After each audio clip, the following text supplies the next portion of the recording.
Presentados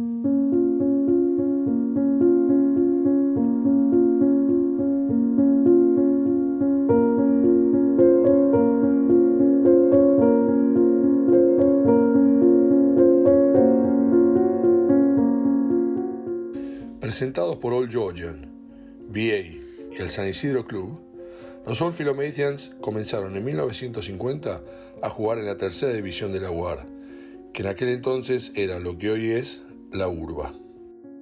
Comenzó así una década en la que 35 exalumnos del St. Albans College llevaron al Old Philomathian Club desde la Liga Católica hasta la primera división de la Unión Argentina de Rugby. Bueno, y ese equipo que en el 48 se fue a Rojondí, dejó una marca muy grande en el club, porque fueron los que durante 10, 15 años jugaron y llevaron el club a su primer ascenso a primera división, en el año 60, y jugaron en el 61. Es importante destacar que eran todos exalumnos, o sea, en ese entonces no se permitía a gente externa del colegio ser socio del club. Y eran muy pocos, un grupo de 22, 25 jugadores que durante 10 años mantuvieron el club vivo. Y una de las cosas que más llamaba la atención es que ese equipo, 25, que eran todos exalumnos, decían o hacían todas las cosas dentro de la cancha en inglés. O sea, las instrucciones de las jugadas todo en inglés, que era bastante extraño en esa época. En la tercera división de la Unión Argentina de Rugby, los Old Philomathians jugaron durante 7 temporadas. ¿Cómo era el rugby de la tercera división en aquellos años? Muy distinto a lo que es ahora, mucho más abierto. La misión de los forwards, obtener la pelota y en lo posible brindar apoyo, pero obtener la pelota. Y el juego lo hacían los 3/4, porque en aquella época la apertura era el estratega del equipo. Ajá. Y yo decidía si iba a ir por el ciego, si iba a ir por el abierto, si íbamos a patear la pelota.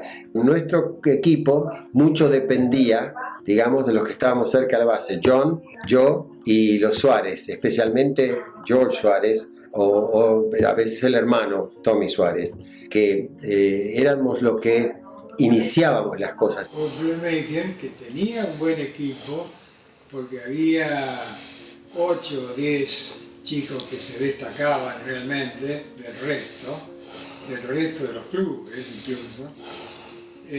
Cuando ellos podían jugar, mientras podían jugar, se fue haciendo una diferencia bastante grande.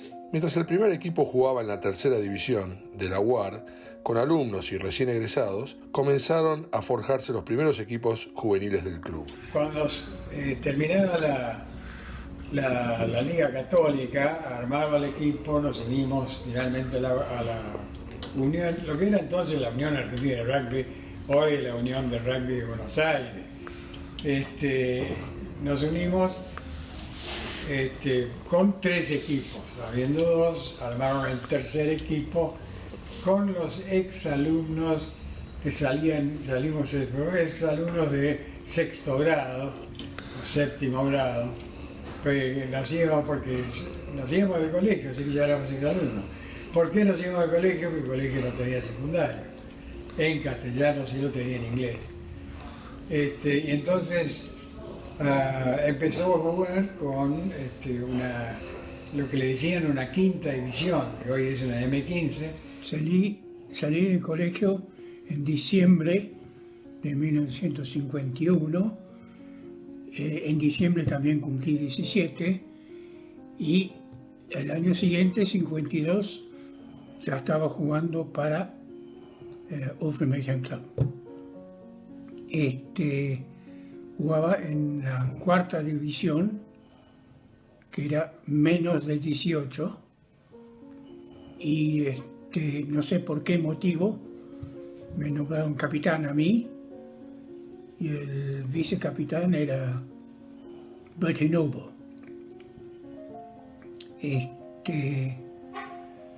No teníamos un trainer, ni tampoco teníamos una hinchada. Cuando jugábamos away, íbamos nosotros solos. ¿Cómo? Y solamente alguna vez jugando contra Pucará podía ir mi padre y el viejo Trabuco, el padre de Hernán. Y en esa época no teníamos colectivos que nos llevasen y nos trajeran, así que de repente nos tocaba jugar en Don Torcuato y teníamos que tomar tren, subte, volver otra vez tren, el Retiro y volver de la misma manera. Llegábamos a casa, íbamos el sábado a la mañana y llegábamos a casa a las 3 de la tarde, 4 de la tarde, realmente jugaba a las 10. Era un tirón y era un sacrificio. Cuando jugábamos a Wii, nos encontramos en la estación Lomas. Me acuerdo que jugamos una vuelta en Bellavista y bueno, tuvimos que tomar el tren subterráneo y tren, después caminar. Y todo esto se hacía un domingo a la mañana. Entonces, como te digo, jugando Wii, rara vez llegábamos a 15 jugadores. Y lo que quería decir es que no teníamos entrenador.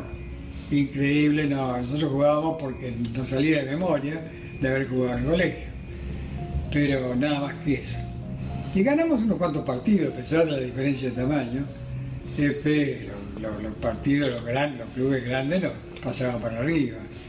Los Casi, los Belgrano, los SIC, era tremendo.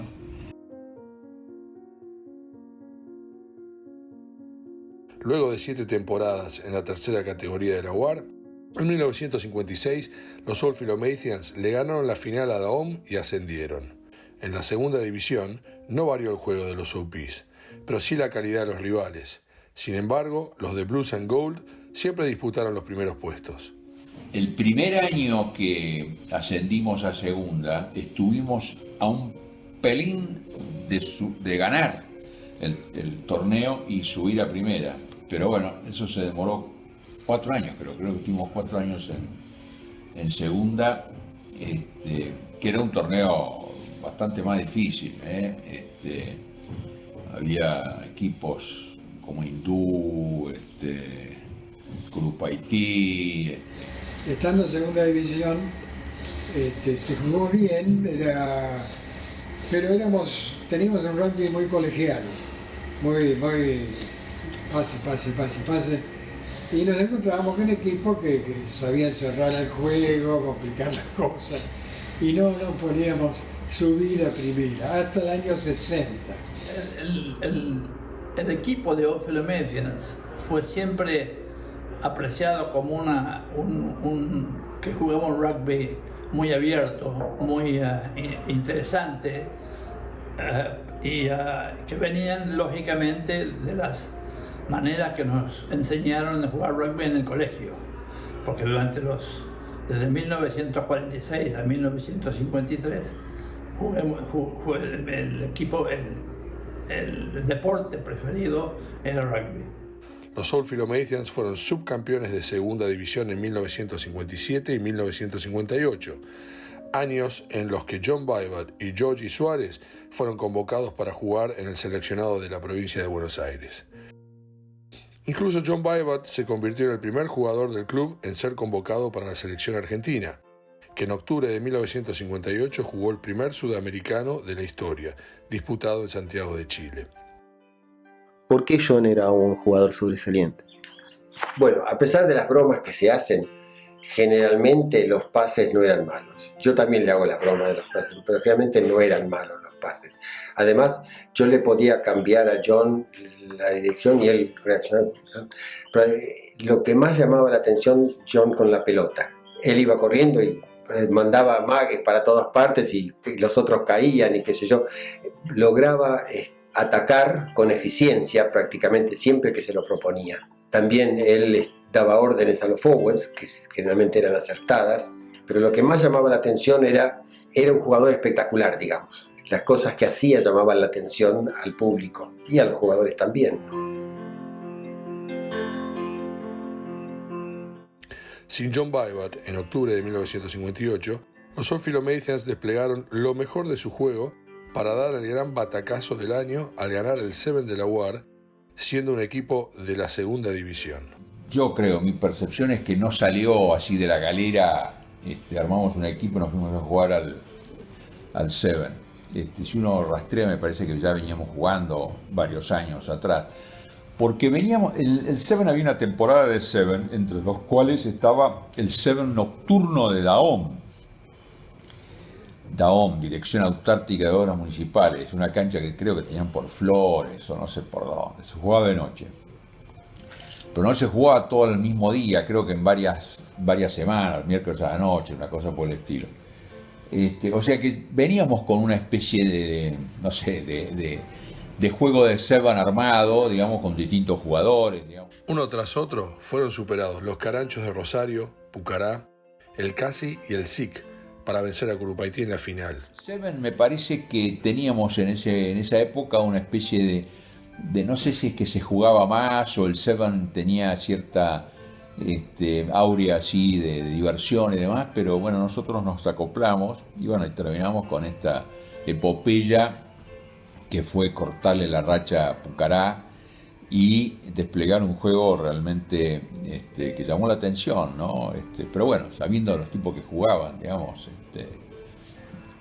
Roy, Pele, Jorge Suárez, Jimmy Campanera, Jorge Pérez Nielsen, tipos rápidos, Ronnie Harrison, luces.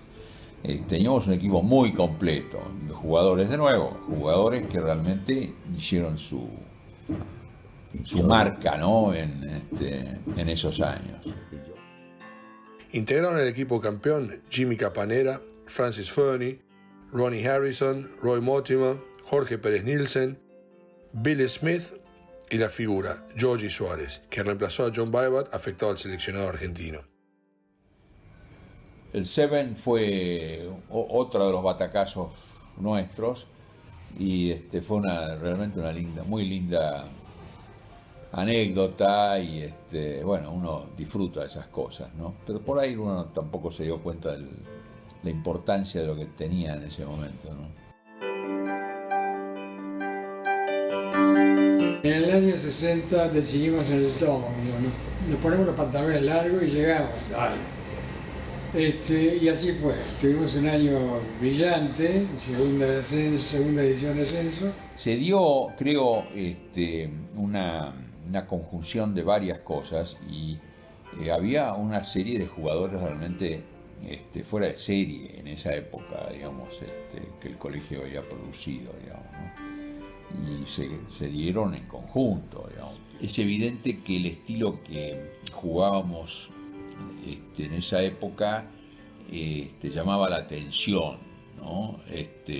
Siempre se hablaba de un rugby fresco, movido, y bueno, de nuevo vuelvo aquí a mi comentario de Bill Richards, digamos, se jugaba un estilo abierto, al pase, a la velocidad, por esas cosas que se van dando.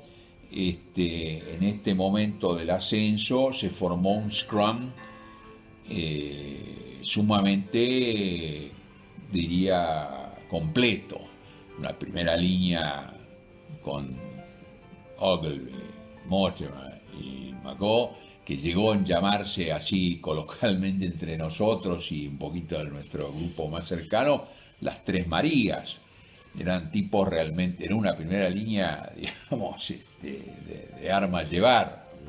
Tal vez sin darnos cuenta, por lo menos yo, sin darnos cuenta, se armó un scrum que agregó a esa frescura y esa velocidad que imprimíamos, que por ahí no era tan visto por otros equipos. Le agregamos un scrum realmente importante, con lo cual se combinaron dos cosas y ahí nos llevó a tener este éxito en ese momento, ¿no? Durante esos primeros 11 años en la UAR se jugaron 179 partidos, obteniéndose 136 victorias con 3.129 puntos a favor y solo 917 puntos en contra. Nunca se bajó del cuarto puesto en la tabla de posiciones. Fue una década maravillosa. Puedo acordarme del equipo del cual salimos campeón, puedo acordarme de las personas especialmente entre los forwards que lo formaban. Lo voy a citar, fueron Roy Mortimer, Alec Magoo, Roberto Ogilvy. Eso era la primera línea. La segunda línea era Bill Smith y yo. La tercera línea era Francis Ferney, George Suárez, el scrum half era John Vibart, el standoff era Jimmy Campanella. ¿Y había uno que era mejor jugador o era...? Sí, muy... claro, el mejor jugador de ese equipo era el scrum half, que era John Vibart, un poquito mayor que yo. Y él inclusive llegó a jugar rugby internacional contra los ingleses. Así que era muy buen jugador.